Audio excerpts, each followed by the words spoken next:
And yes, it is absolutely freezing. Hi everybody, all my followers, be welcome to another video. And the video today is on this 2011 Volvo V70 with the 2-liter diesel, a turbo diesel engine. That's it really. Now, title, thumbnail will might tell you what the problem is with this car. But before we go any further, I would like to give you 2 or 3 notes. One is, if you are looking for a silver bullet, this is definitely not the video for you. It's gonna be a little bit of talking now at the start of the video, so I can explain my line of thinking, my thinking process, and why I'm getting to this certain conclusion, which I will take you through. That's why I've been for a test drive before, and that's it. I've been test driving the car for about a good hour maybe, clean the codes, see what would take to set the codes, etc, etc. At the moment, as you can see, the engine light is off, and the engine light will stay off until, well, continue to watch and I'll explain. So this car came to me with the 3 codes set in the ECM and the engine light on.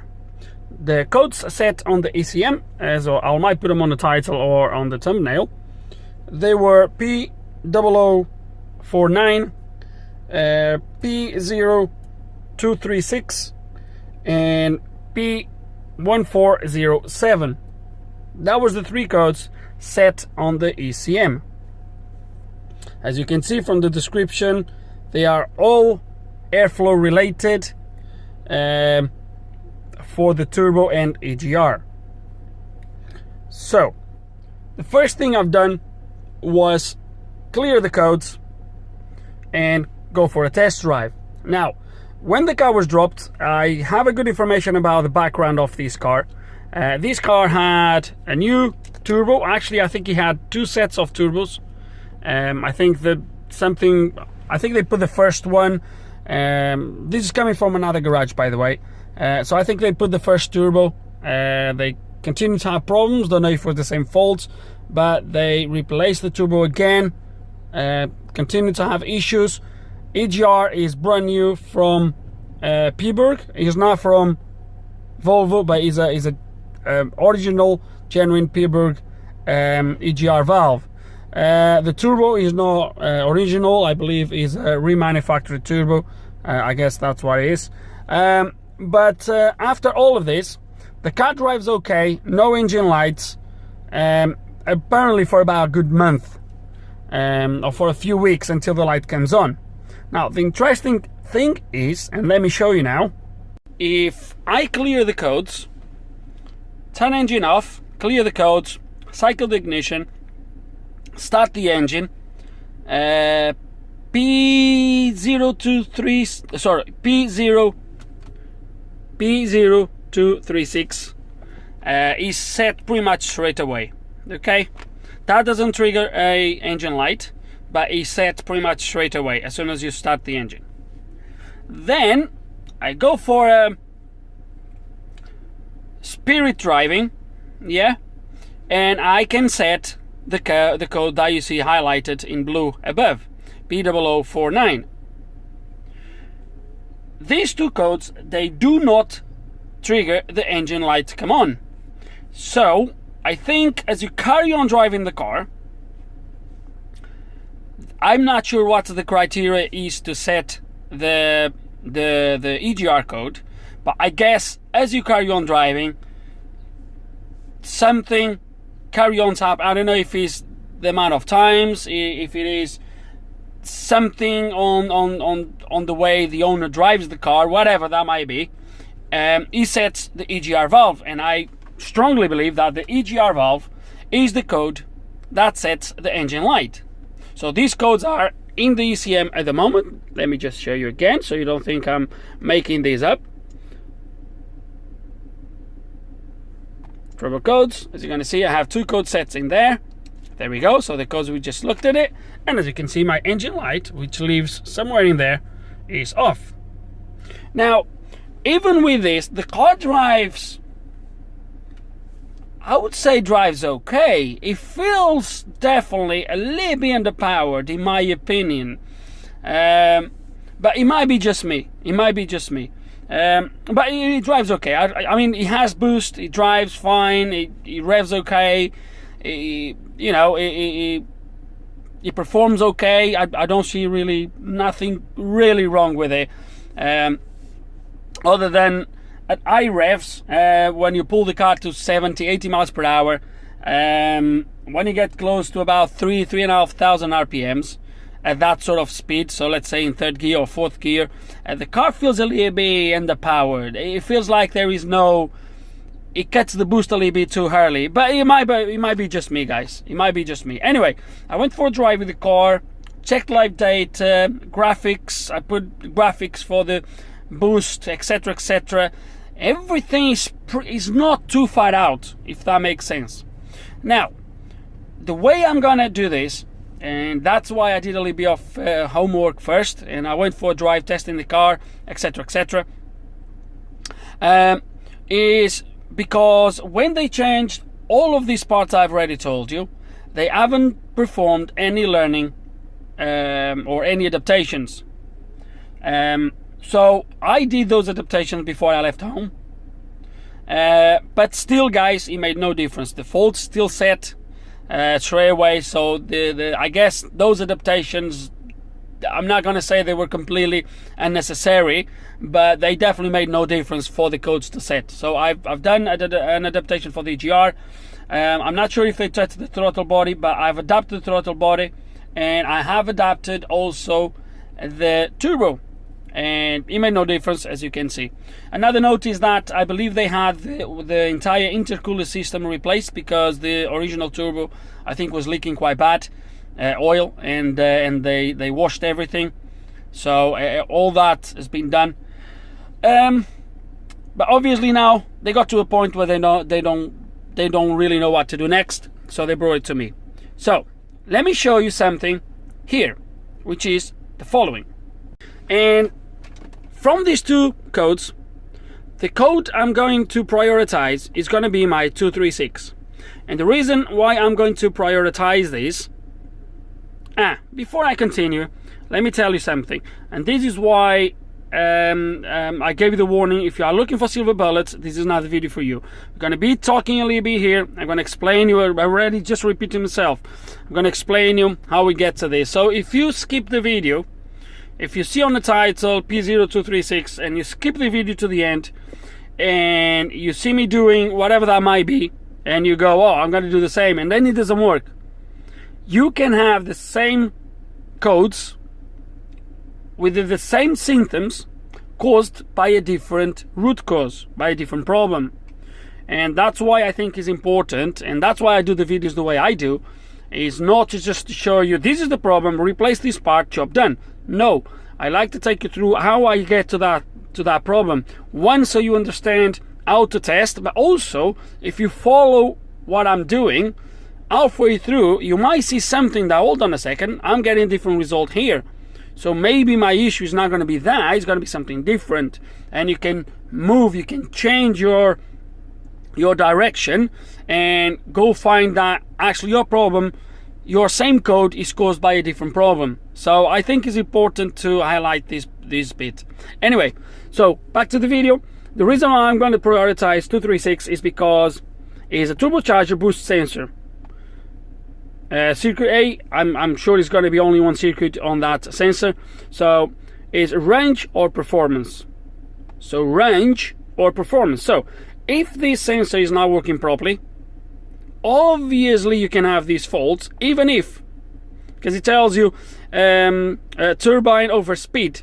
To me, this over speed means over boost. Okay, that's pretty much the same. And I think, let me look on the other phone, just hold a second. Okay, there's nothing there. I will tell you, but I might be lying, because I think throughout the clear of the codes, I think I've seen a P0234, which I believe is an overboost. Anyway, so to me that overspeed is an overboost. That's how I look at it, I guess. So if this sensor is not working properly, it can give you an overboost when you actually don't have one. Now, a good thing with the Maxi-Cs, I would be plugging in Volvo Dice or Vida if these wouldn't give me all the information, or even just to reinforce the information the Maxi-Cs gives me. But good that if we go here, you have some set conditions, okay? And it tells you the condition, and tells you ECM monitors the boost pressure from the T-map boost pressure sensor and compares it with the atmospheric pressure. The DTC is stored if the control module detects that the boost pressure differs from the atmospheric pressure with the ignition on by above 200 pascals, or this is hectopascals. I think it's pascals. The control module's test for the DTC starts when ignition on. Only when the test has been started, the control module detects the fault, and when the conditions are met, the DTC is stored. Blah blah blah blah blah blah. Okay. So basically, it tells me do it with the ignition on. I might not have left the ignition on for long enough. If I just turn the ignition on, it doesn't set the code, but as soon as I start the engine, it sets the code straight away. So I guess if I would leave the ignition on for a little bit longer, probably, and would cycle the ignition, it would might set the code. So this is what sets this code. Now, for us to confirm that this is actually happening, we're going to look at something. Okay, and what we're going to look at is these pressures. Okay, so we have this is ignition on, by the way. We have boost pressure, desired value.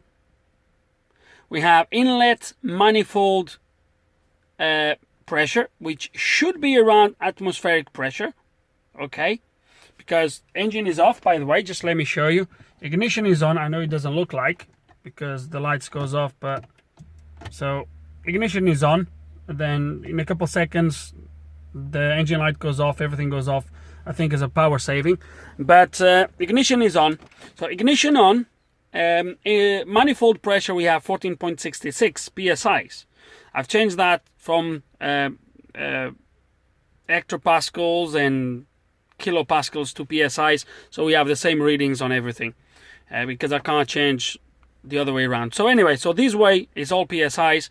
So inlet absolute pressure, which is the sensor in the inlet manifold, 14.66, which should be around atmospheric pressure. So atmospheric pressure is about 14.69, so we have 14.66. I'm more than happy with that value. Boost pressure desired 15.66. Ignition on, that value is probably what the ECU wants once you start the engine. But look at my boost pressure just with the ignition on. It's about 2.258 psis above the atmospheric pressure. So I have all the calculations in there, so I'm reading from the paper. Anyway, so the difference between that and my atmospheric pressure, which is 69, but is in there 66. So the difference is about 2.25 psis. If you convert that to hectopascals, so earlier what I was saying was pascals, that's HPA, I don't know what I was thinking about, is actually hectopascals. So the difference when you convert these to hectopascals is 155 hectopascals. So it's not the 200, but is closer than far from being 200.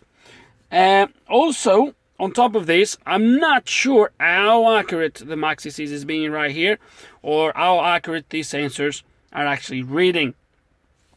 So we can obviously have a tolerance here a little bit. So once you start the engine, that goes up a little bit. And let me show you what the actually thing does. So I'm going to start the engine.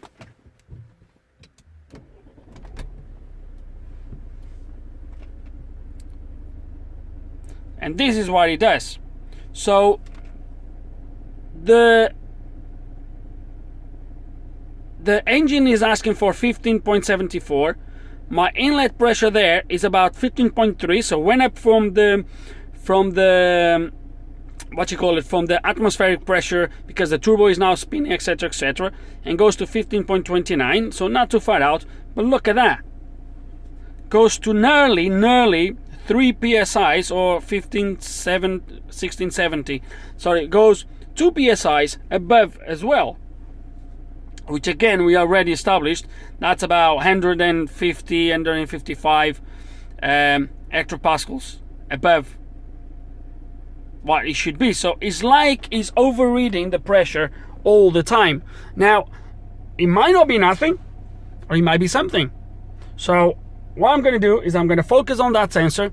I was told the sensors were cleaned, but we're going to have a look at it and see what we find out, basically. So I think from here now, after all this talking, my next step is going to be to go look for the sensor, take it off, and possibly do some testing, maybe. So yeah, that's what we're gonna do. Okay, and this is actually the following day, and that's exactly what I've done yesterday. So I went for the sensor. The sensor is actually here. I took it off just to have a good look at it, and it looks very, very clean. It really looks like it has been cleaned, which they actually told me they cleaned it. So if they had the intercooler out to clean, obviously I would guess they would clean this as well. So it looks very clean, connections are good, there's no corrosion or anything like that. Again, the sensor looks very clean inside. Yesterday, as you can see, I had Volvo dice or VIDA connected. I plugged it in purely to see if there was any extra information or any extra code settings information. There is a little bit more information, but nothing really worth showing you.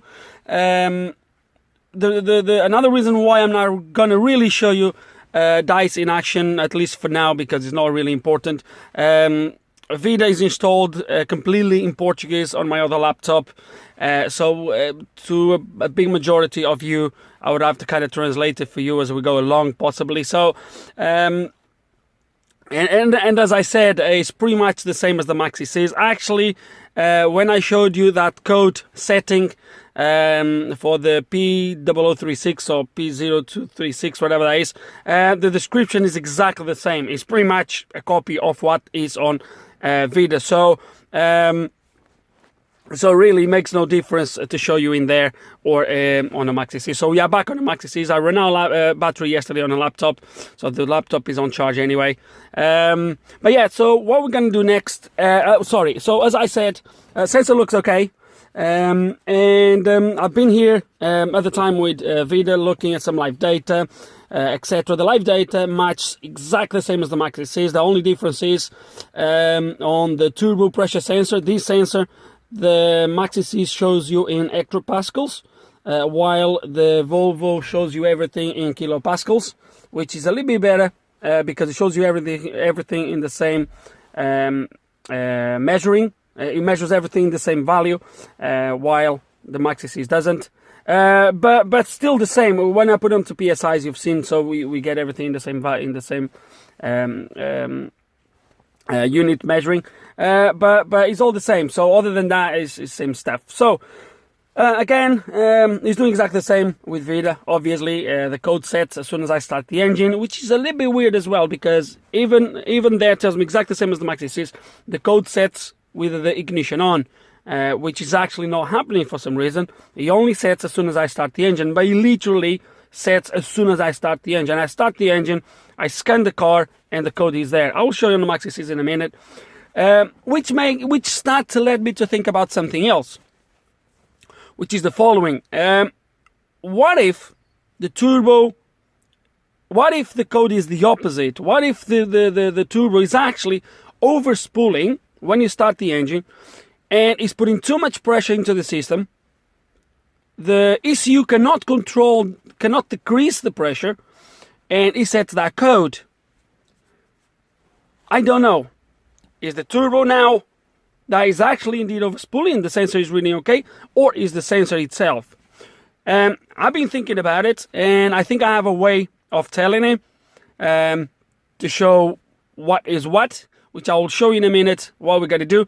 But to start with, or first of all, I'm going to show you where the sensor lives. It can be a little bit tricky. You need to take the airbox out really to get to it. But I'll show you now where the sensor is and how I got it out. Right, so engine bay, airbox has been removed. Let me move these away. The sensor lives right there. Ah, crap, you're not going to be able to see it. Damn it. Right. It lives right there. So you see this wire here? Oh, right there at the bottom. So this is the plug for it. It lives right there at the bottom. You can get it out from here.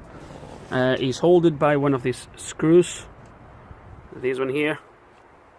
And there's only one screw that holds the sensor in place. Okay.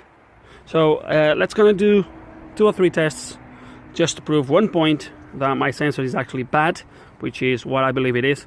We're gonna do a couple tests. I will take you through every single one of them, and hopefully will make sense what we're gonna do here. Okay, so to start with, the sensor is plugged back in. So I don't know if you, okay, so you can see the sensor now over there. Okay, so it's plugged back in. I didn't put bolt, but we're not gonna be here boosting the car, so it shouldn't pop out. That will be enough for testing. So first thing, we plugged everything back in. Okay, the second thing we're going to do is clear the only code we have on the ECU. Okay, and let's going to turn off the ignition. We're going to let the car to actually go off, the ECU to go to sleep. So it's still awake at the moment. It's going off now. Oh, come on. It's going to go back. It's going to turn the ignition back on just to confirm we have no codes. Ignition on.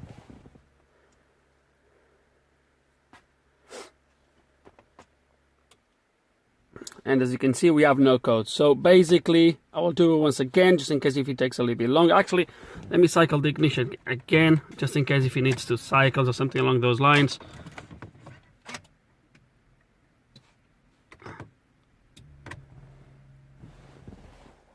I haven't started the car this morning yet, so driver codes, still no codes. Now we're gonna come out of the ECU and we're gonna start the car.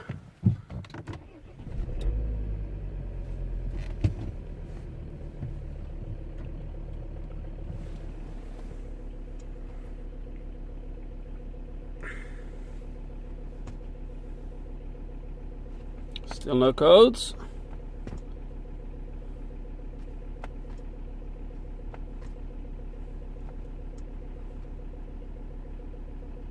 Come on.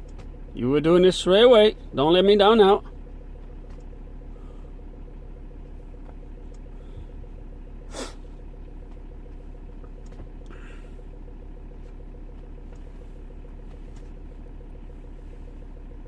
What readings we have on these now? Still the same, 1, 2, 3, 3.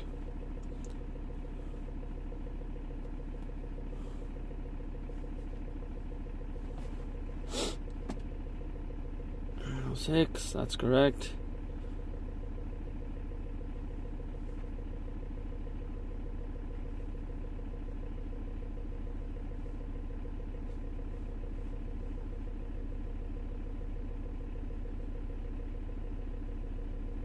No 5.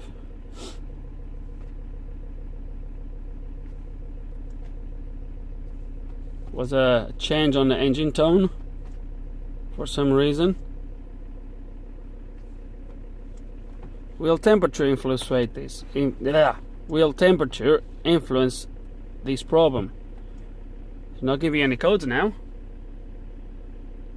That's really strange. Was doing it straight away. Something is wrong with this. Well, we know that, but something definitely is weird. He was setting the code straight away. As soon as you'd start the engine, the code would set. So I'm really confused right now why he's not setting the code. Okay. Let it warm up a little bit and see what happens then. And it didn't took long. And the thing is, okay, let me show you something here that is really interesting. That I believe I missed this yesterday, which is the following. If I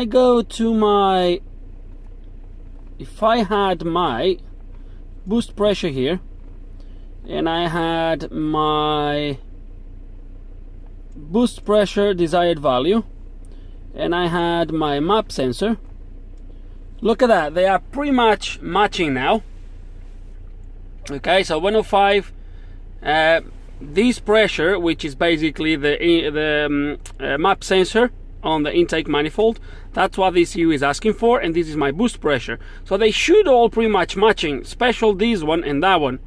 Okay, now when you initially start the engine, that goes up to 122, and it stays there for a little bit until it drops down. When it drops down to this value, that's when the code is set. So I think the ECU sees that value being too high. He waits to see what happens. Because it doesn't change, triggers the fault, and it goes into a default value. And I know this is a calculated value by the ECU, because if I disconnect the sensor, that doesn't change. Let me show you. So if I go, actually, we'll do something. I don't even need to. So let me take this. Oh, damn it.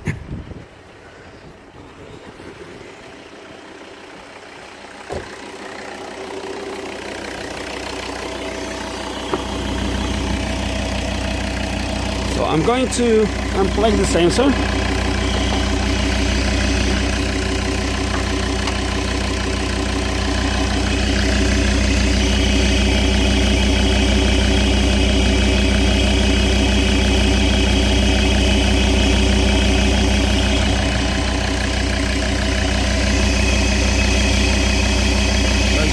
Is unplugged,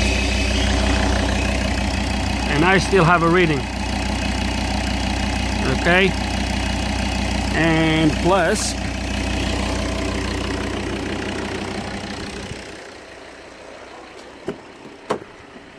if I rev the engine, I still get values changing. Look at the value. The sensor is unplugged, so this is the ECU making that number, is the ECU making that calculation, because he decided to ignore the sensor when he set that code, and he makes his own value. He predicts a value, but he triggers the code. So hope up to now everything makes sense. Now the only thing, as I said, for me to try to prove that is the sensor at fault, and is not the actually car that is boosting too much and is putting that value out, which I think if that was the case, that value would go up as well, because they should kind of match. So I have one thing that I'm going to do, which I'm going to do now, and I will show you.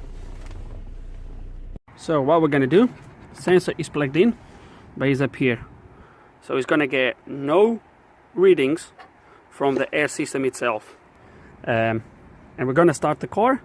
And what I'm going to do as well is I'm going to put a sensor in there, which I have here, just to block. Is a different sensor, but it's just purely to block that hole in there. See if I can get to it somehow. Oh dear. No, it's not there. Where is it? Oh, there it is. Oh, can I fit in there? Yeah. Oh. There we go. So it's put in there just to block the hole, and now we're gonna start the car. Okay, so right now I have key on only, okay? And you can see straight away it's already higher. That's gonna start the engine.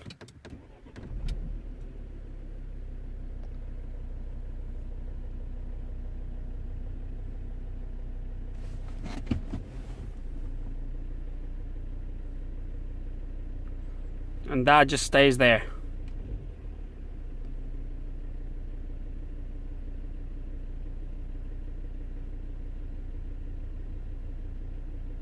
Okay, so let's gonna do one thing now. That value hasn't changed, so let's gonna do one thing here. So which is ignition on. Let's go back, turbo codes. Yeah, I had all that disconnected. So clear codes. Yes, okay. Okay, it's gonna go, actually, that's gonna go out of the ECU. I don't need the live data for now. Let's cycle this ignition. Let the car to go to sleep. It's not yet. Yeah, it's to sleep now. Let's start the engine now.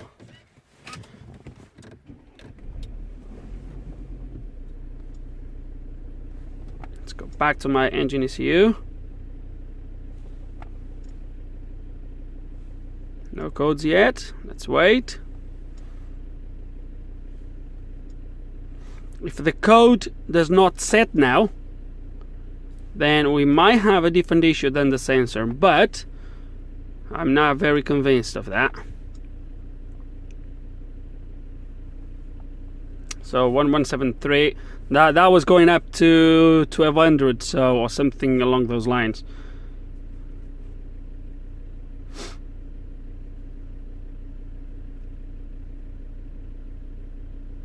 So I'm gonna wait here because the engine, once the engine was going to the default values calculated by the ECU, was definitely a change on the engine tone.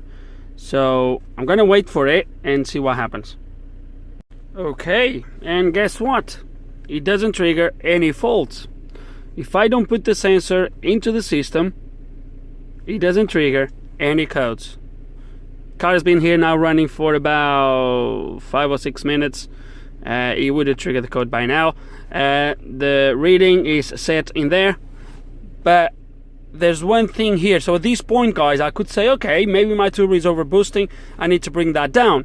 My issue with that is, as I've been here thinking about it, and so desired value and my map sensor, my thing about it is that the desired is 104.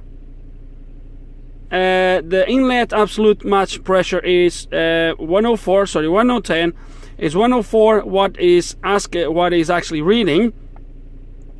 But that one, even without anything connected to it, is reading 1173 hectopascals. That should be atmospheric pressure. Now, the atmospheric pressure in hectopascals should be around 1013. Sorry, 1013. Yeah, and that is reading 1173. So it's reading about 160 extra pascals over. Am I right? Yeah, 160 around there. So yeah, so that goes again close to that. So even the idling is, or goes along this, that we know the sensor is reading too much. So I'm gonna make the call at this point that we have a bad sensor. I hope I'm right. I hope I'm right. I think that's what we have, is a bad sensor.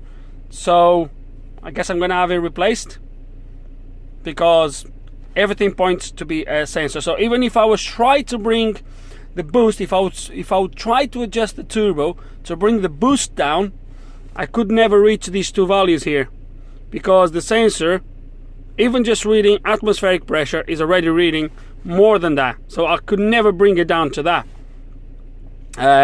So yeah, this sensor by the way,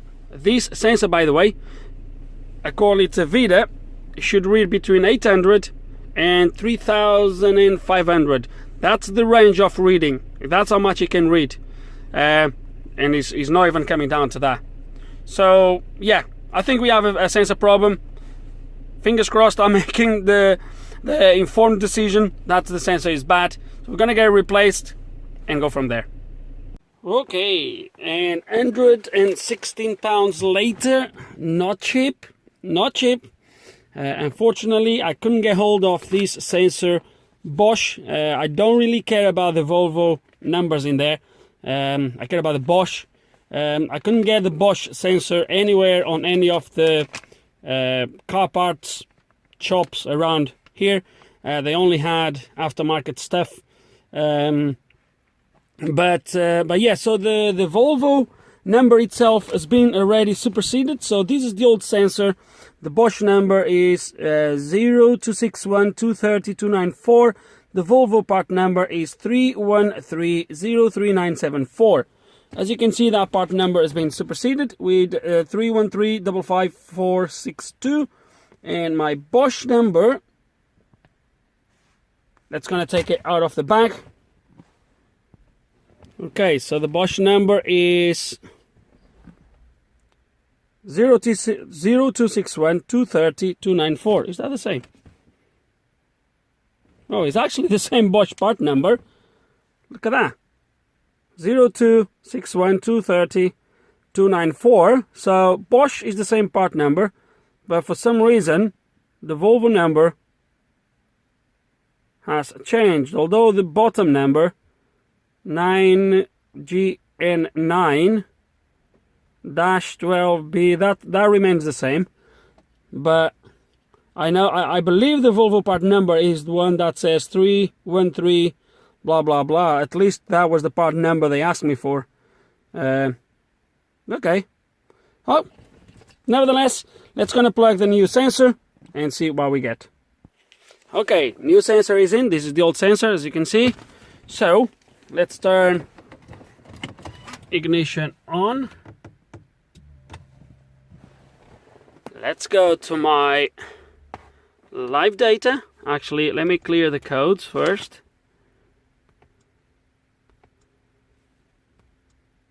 Let's gonna go to my live data. Oh, look at the difference.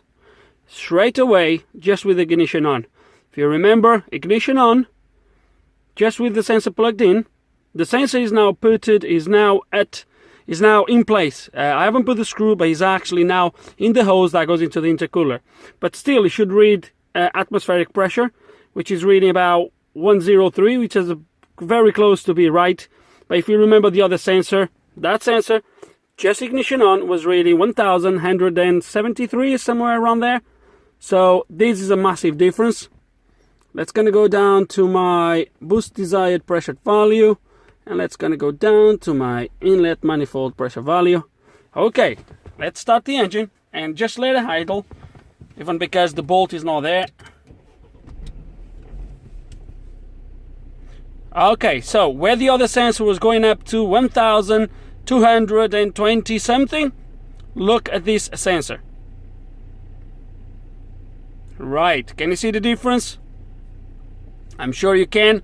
So what we're gonna do now is I'm going to put the bolt, I'm gonna let the car idle. I'm not gonna touch the pedal. The code would set not long after you start the engine, so I'm going to put the bolt back in, put the box back in, the air box, the air filter box, put everything back in, because obviously I guess we're gonna have to go for a test drive, but it looks quite promising. It looks like we did the right call and the sensor was reading too much. Okay, everything is back in. The engine is now here running for about 12 minutes. Oh, it's absolutely freezing outside. It's 2 degrees outside and everything is freezing cold. Right, no codes, as you have seen. Let's kind of a quick look at the live data. Just my boost pressure 1081 excuse me, which still quite well in, way lower than it was before, and idling at 1220 something hectopascals. So right now we're gonna set for a test drive. Let's gonna drive for, I don't know how long, but let's gonna drive and go from there. Let's see what happens. Okay, and I've been driving the car now for a good 15 minutes, 20 minutes. Been monitoring these values. They have been spot on, following each other. I'm going to show you that I still have a fault-free, happy car. During these 20 minutes I stopped the engine I think 2 times. So I stopped it, let the ECU to go completely to sleep, and then restart and drove off.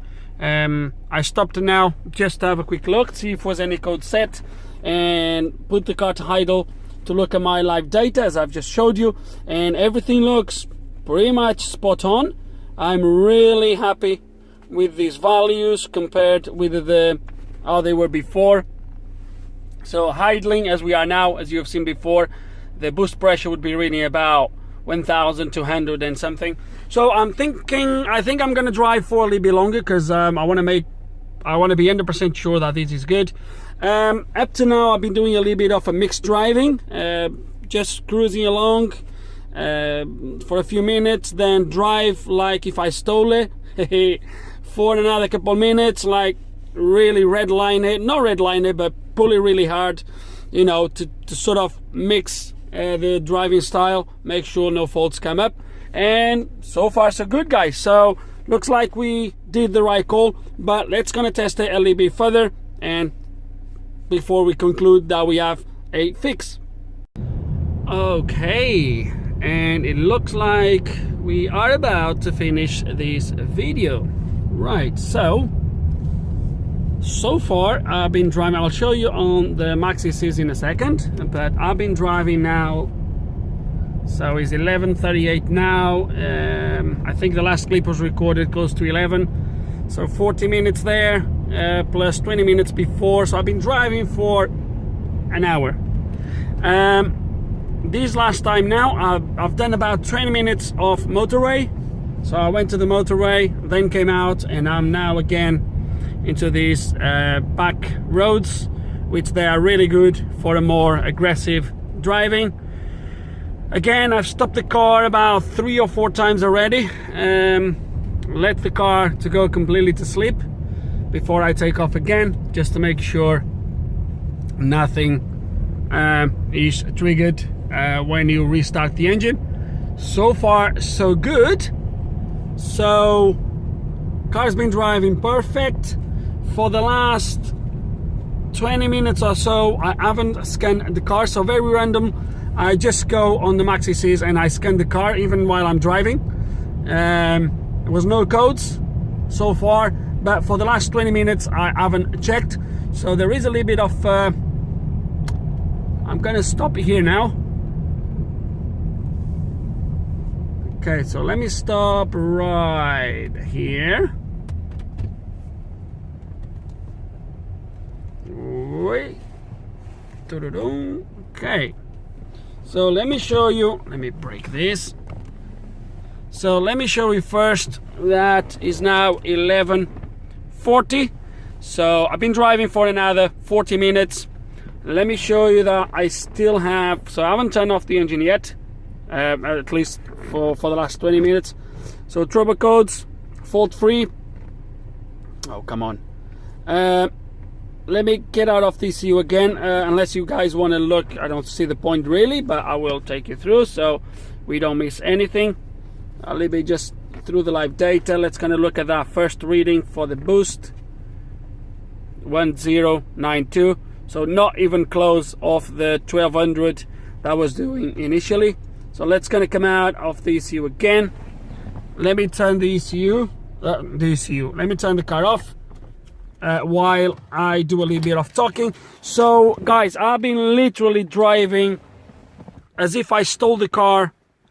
I've been driving just cruising on the motorway. So I've been really doing a little bit of mixed driving.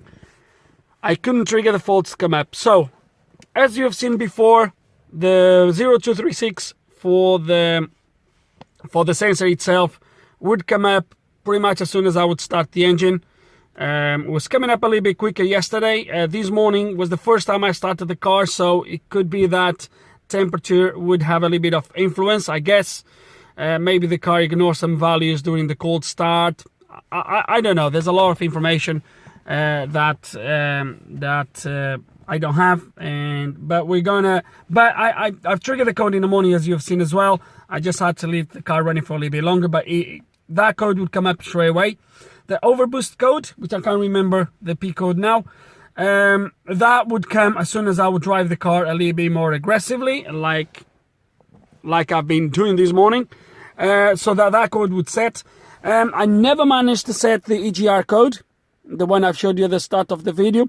That code came with the car. Since I deleted the code the first time, I never managed to make that code to come back. I'm gonna guess that the EGR code would come up over time. So because of those two codes, that would trigger pretty much straight away. So one would trigger as soon as you start the engine, the other one would trigger after a little bit of driving. So with these codes permanently in the ECU, it could have been that with time the EGR code would set as well. Those two codes initially, as you have seen, they do not trigger an engine light. So I'm gonna guess that the one that was trigger the engine light was the EGR, or I would have to drive or to cycle the ignition maybe a few times with the P0236 before the engine light would be triggered. I'm not sure what would set. Vida gave me a little bit more information about the triggers for these codes, but was nothing for that. It was very similar to the Maxi Cs, as I've explained you. Was no information there about it. So as of now, I'm really happy with the results. I think we have a fix, quite confident. So I'm going to start the engine off again, as the ECU most likely already went to sleep. So let's start this. Okay, engine running. So let's the engine idle for a couple minutes before we scan the ECU again. Okay, idle for a couple minutes. Let's gonna go back into my engine ECU. It's gonna do a last scan. No codes, which is spot on. Once again, I'll show you the live data, but this is a little bit. So boost pressure again, spot on. So yeah, that's what it is. I think we have a fix, guys. I really think we do have a fix. Obviously, I didn't start to work on this car from the beginning. I believe the initial problem with the car was a blown turbo, and then everything just escalated from there. The excessive oil, it might damage that sensor, possibly. But that's it really. Another thing that might just worth to mention is the fact that they changed the EGR at some point and they never done the relearn or the reset of the EGR. It could have been that was causing the EGR fault as well over time. Don't know. I don't know if initially when they first got the car, if the EGR faults were there. Is what happens sometimes when you don't work initially from the start on a problem, which is there is always a possibility of some information or some little bit of information that you are not aware of it, and that can make all the difference when you are diagnosing a problem. As for these guys, as I said, I'm really happy with the results. I think we found the issue. Attention to detail, I guess. I know just looking at it you could say, yeah, that's fine, he's reading, you accelerate, he reads, spot on. No, it wasn't. So guys, with no further ado, let's gonna end this video. Hope there's some information here you can find useful. Hope you enjoyed the video. If you do have any questions, any comments, put them below. And like always,